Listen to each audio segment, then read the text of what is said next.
So dito nga po mga kalingap mga ka-Jomcar, ito pala ang totoong dahilan kaya hindi na nagla-live si Carla. So ano nga ba ito? Yan po yung ating pag-uusapan po mamaya mga kalingap mga ka-Jomcar.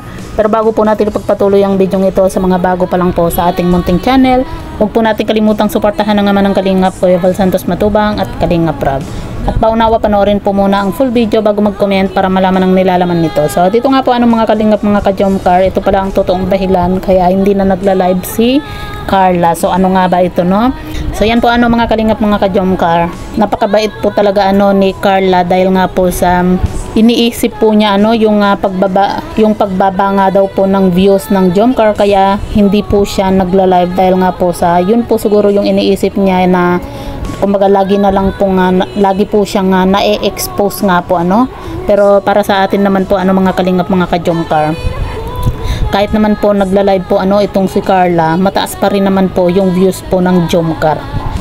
At yan nga po napaka-bless po ni Carla dahil nga po sa napakadami po ng nagpapalipad, nagbibigay po ng blessing dito kay Carla nga po lalo na kapag nagla-live po itong si Carla. Grabe yung pagmamahal po na ibinibigay po ng mga supporter ni Carla nga po para sa akin po hindi naman po ganun kababa po yung views nga po ng Jomcar kasi kahit papano naman po mataas pa rin po yung views nga po ng Jomcar. Pero napakabait po ni Carla dahil nga po sa inaalala po niya yung pagbaba po ng views po ng Jomcar.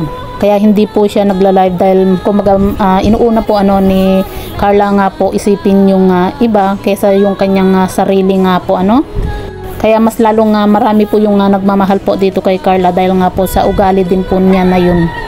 Na kumbaga hindi po siya yung makasarili, di ba? Kasi iniisip din po niya yung pagbaba po ng views po ng Jomcar serye kaya hindi po siya nagla-live.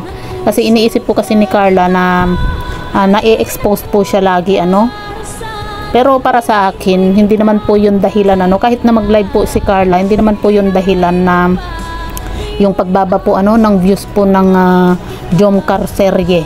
Ang dapat na lang po nating gawin po yung magmarathon po tayo lagi sa mga video po ng Jomcar para bumalik po sa dati na talagang mataas po yung views po ng Jomcar. At yan nga po mga kalingap mga ka-Jomcar, sana mag-live po ulit itong si Carla nga po kasi malaking tulong din po yun sa kanyang pag-aaral nga po. At alam naman po natin kung gaano po kamahal po ng mga supporter po ng Jomcar itong si Carla nga po. Kita nyo na lang po diba pag nagla-live po itong si Carla, grabe yung mga palipad po sa kanya. Talagang napakaswerte po ni Carla at saka napakabait po kasi na bata itong si Carla kaya ganun na lang po yung pagmamahal po na ibinibigay po ng mga supporter.